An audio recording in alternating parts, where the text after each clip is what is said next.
them Tar Heels. They are the national champions. We're back. Time for another edition of the Carolina Insider.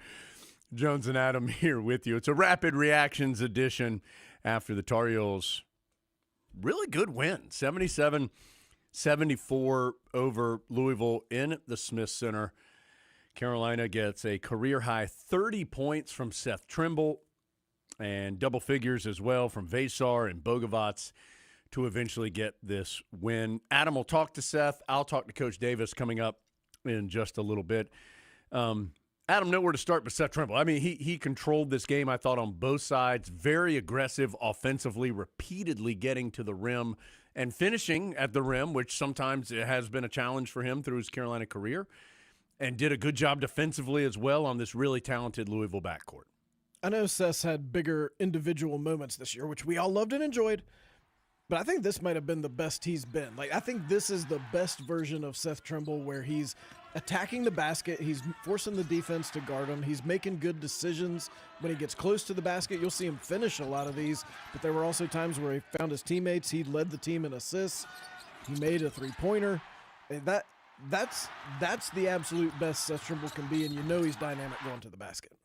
And you can tell he was fired up, as he should be, and had a couple. I mean, just all of these, as you can tell, these are consistent attacks of the rim and finishing with both hands around the rim. Had one of the biggest plays of the game individually as well on a steal and a run out for a big dunk. And so, Adam, I told this story with Hubert Davis, which you guys will see and hear in just a second, and you actually asked Seth kind of about this point as well. That's because I stole it from you, and yeah. I'm going to steal it again later today. That's fine. Adam and I steal from each other all the time. I may have something valuable of Adam's in my bag right now. Who knows? So I was on the elevator with Seth, and before the Syracuse game, team had arrived in Syracuse. We're going to our hotel rooms, and Pat Sullivan was also on the elevator and kind of jokingly called Seth Trimble legend, referring to that game and the shot against Duke. And Seth Trimble kind of self-deprecating said, well, I hadn't really been playing like a legend since then. And he had a good game against Pitt, but hadn't played very well at State, at Miami. Was in some foul issues first half against Syracuse. But, man, second half of Syracuse and this game, that's 43 points in the last game and a half, and it hasn't felt forced. It's felt very within the flow of things. And he has been one of, if not the best player on the floor for 2 games now. He made 10 two-point shots in this game. I mean, that's like big guy numbers. But he did it athletically and dynamically by going to the basket.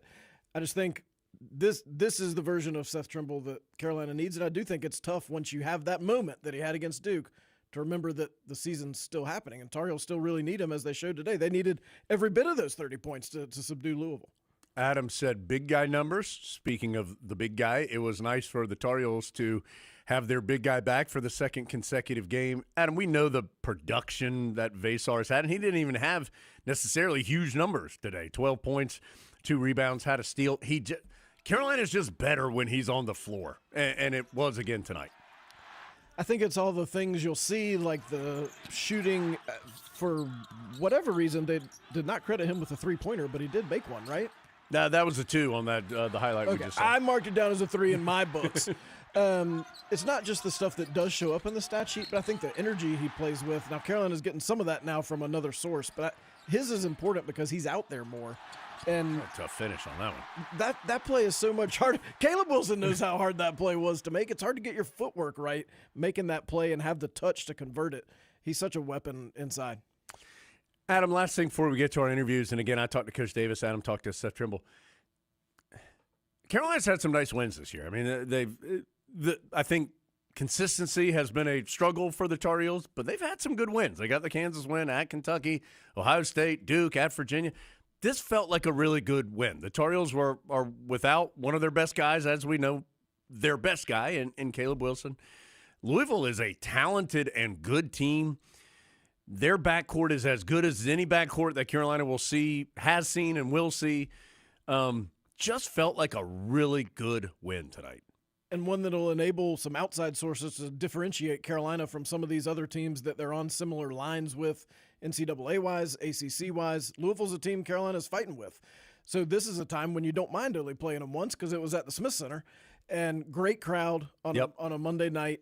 They were in it from the very beginning until the very end, and able to finish out the whole thing. Little adventures with some free throws that maybe made it closer than it otherwise might have been. But other than that, I'm not sure that this isn't the best, that this version of Carolina minus Caleb Wilson, I think this might be the best they can play. And 9 of 19 at the free throw line. You go 14 of 19 at the free throw line, and this game does not get even a little hairy in the final minute, which it did tonight, but the Tar Heels do hold on for that 3-point win. Okay, let's go to those interviews. I talked to Coach Davis. Adam talked to Seth Trimble. Let's get to it. It's here on our Rapid Reactions edition of the Carolina Insider presented by Modelo. Coach Davison here with us after Carolina gets the win, and Coach, this game was intense and fast. It's just an intense game from supposed to be. Yeah, that's right. It's late February. It felt that way from the start. Just your thoughts on a really good home win here tonight from your team. Yeah, just, this past weekend, one of the things I talked to them about is just finding a way. And I felt like, it was a great example of tonight, just finding a way. Finding a way to get a defensive stop, finding a way to get the rebound, finding a way to generate good shots, finding a way to get to the free throw line, finding a way to take care of the basketball. And, our inability to make some free throws and get some rebounds, I thought made it closer than it needed to be. But, again, we found a way, and so many guys on that stat sheet stepped up in so many different areas, from the 30 points in a career high from Seth to Zayden diving on the loose ball and giving us the possession. So I'm just so proud of this group, and it's a great win for us. I told this story during the broadcast. I was on the elevator with Seth at Syracuse, and Pat Sullivan was joking with him, calling him legend because of the shot he made against Duke. And Seth kind of said, well, I haven't been playing like a legend since then, and kind of making fun of himself. That second half against Syracuse, and then tonight, it just looks like a really confident and aggressive player who's helped you win back-to-back games here. He has.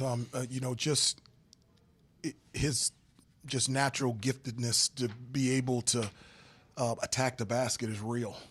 And when he puts his head down and is that aggressive at going to the basket, he just makes good plays. He either scores or draws fouls, gets to the free throw line, or opens up things for his teammates. We needed that because, Louisville, they're long, they're athletic, they're versatile defensively. We needed somebody to break down their defense, and Seth was our guy. We, in pregame, talked about Brown and Conwell, and they're terrific players. Yeah. And Brown ends up with 24 points but took 25 shots to get it. Conwell ends up with 23 points but needed 19 shots to get it. I would think with players that talented, you okay with that ratio? I am. Obviously those two are talented players, and they can score on anybody on any given night. And, one of the things that against good players like that I think is important is to, make every catch, make every move, make every shot difficult and hard. I think our guys made them do that. And I think a result of that was, they were short on threes. They weren't able to finish around the basket because of the defensive pressure that I felt like our guys put on them. And, again, whatever it takes, and we found a way defensively to get it done. Two very quick things. I know I always say if guys doing something quietly, you say it's not quietly to you, but Luka Bogovac has kind of quietly been really good for you here these last couple of games. What's working for Luka right now?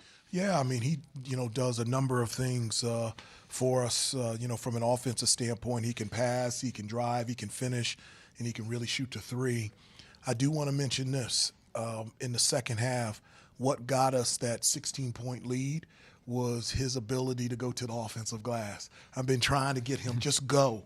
I'm just telling you, the ball finds energy and effort. He went, and he didn't get it, but he kept the ball alive, and we were able to score, and that really ignited us and got us the big lead in the second half. Last thing, Coach, there's no world that Carolina is better without Caleb Wilson than with Caleb Wilson. We understand that. No world, no universe. But are you guys starting to at least understand how to try and be successful without him until he returns? Yes. We know what we need to do to be successful. We got to defend, we got to rebound, and we got to take care of the basketball.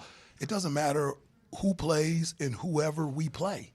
If you can check those three boxes, you're going to be in the game. And so, from a defensive standpoint, we found a way. Rebounding, we got out-rebounded. And they got, I think, 17 offensive rebounds, 16. And so That's just not sustainable. We got to get better at that. And then got to take care of the basketball. We did. We only had 5 turnovers there. But if we could just knock down some free throws, that would be even better. Tar Heels win it 77-74. Don't play again until Saturday here at home against Virginia Tech. Coach, congratulations on the win. Thank you for your time. No, thank you. Alongside Seth Trimble after Carolina beats Louisville, and Seth scores a career-high 30. Seth, offensively, big day, 10 of 13 from 2. How were you so effective getting to the basket? The way they, guard their ball screen coverage and, the film that I've watched on their guards, I felt like, nobody on the team could stay in front of me, being as aggressive as I could have been getting downhill. So I made that a mission from, the second the game started. In addition to the scoring, also led the team in assists. How did you kind of process your decision-making as you were getting towards the basket about whether it was time to keep going or find a teammate? Yeah, I make the right play every time, but, the coaches, they tell me, to coming off ball screen coverages and when I'm getting downhill and I'm creating for others, look to score for me first and then play off of that. When I'm driving, looking to create for others, nothing really good comes from it, but when I'm driving, being aggressive, looking to score, and then I make a play once the defense collapses, it's a much better flowing offense. Brown and Conwell took 44 shots between them. What kind of pressure do they put on you defensively, and what worked against them to make them have to take so many? I mean, they're probably, the best backcourt duo in the conference, with their averages, with their splits, with their numbers. So, I mean, they're amazing players. They're amazing players. So they definitely put a lot of pressure on me defensively. But I feel like games like this is where I thrive. It's home, protecting the court. I got a big time matchup. I love games like that. So they put the pressure on me, but they say pressure makes diamonds sometimes. So Coach Davis said after the game in Raleigh that he felt like maybe Copeland didn't feel the Carolina defense physically. Yeah. How did you try to do that differently today? Just asserting myself early. We didn't set the tone down in Raleigh, and it came back to bite us. We were soft. We weren't physical. We weren't scrappy. I don't really know what our foul count was, but we just weren't a good defensive team that day. And today, I feel like we made it a focus to be the best that we can be defensively. And we knew if we did that, it'd take us where we want to go. Some of that scrappiness seems to somehow be coming from Zayden. Sure. When you get the good version of Zayden, what does he provide? Man, Zayden's a dog, man. He provides this energy that you just can't contain. Like, it just gets you excited. Like, I don't know. This may be a false statement, but I feel like I don't scream a lot during a game, but I feel like today with Zayden, I screamed like 6 different times with him just because of the energy plays that he made and just the the glue piece that he was for us. I mean, he was incredible. When you individually have a moment like you had here at the Smith Center against Duke, we all saw it. We've watched the video 1,000 times, at least I have. But the season is still going on.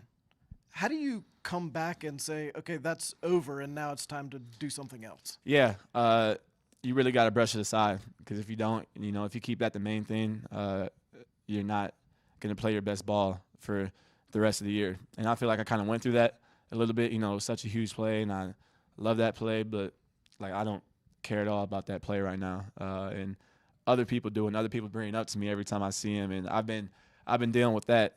So that's something new that I've been experiencing. But I was finally able just to put it aside that second half at Syracuse and just be me.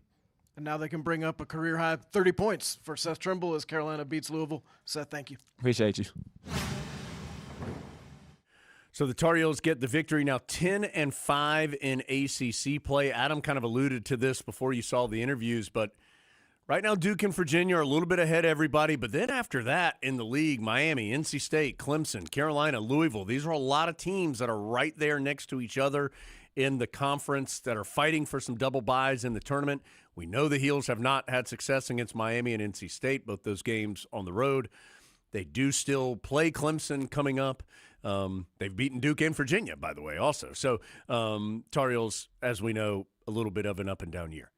Adam, all of that is to say, Tar Heels have 2 home games left in the road trip to Duke. These next 2 games are huge. Virginia Tech and Clemson coming up. It's Virginia Tech next. It is this upcoming Saturday at 8:30. Virginia Tech does not play in the midweek this week. They beat Wake Forest by nearly 20 this past weekend. Well-coached team with some talent. don't know about availability of Caleb Wilson. And so another big game upcoming in the Smith Center on Saturday night. Yeah, that's an important one. Virginia Tech's played well. Yeah. And Mike Young, good coach. Carolina's been so good at home this year. They're now 16-0 at the Smith Center. They look like a different team a lot of times here in Chapel Hill than they do on the road. The good news is they don't have to go on the road for 2 more games, so you got to take advantage of these next 2. So again, Seth Trimble with a career-high 30. He becomes the first Tar Heel since R.J. Davis had 30-plus in the win over Dayton last year in the Maui Invitational, which, by the way, that was Trimble's previous career high. He had 27 that night. Ends up with 30 tonight. Vesar and Bogovats both in double figures as well. Carolina withstands 39 3-point attempts from Louisville, of which the Cardinal made 14, but Tar Heels do enough to get the win. 77-74 the final in the Smith Center. That'll do it for us on a Rapid Reactions edition of the Carolina Insider presented by Modelo. Jordan, look at that! May for the win. Got it! Luke May! How about them Tar Heels? They are the national champions.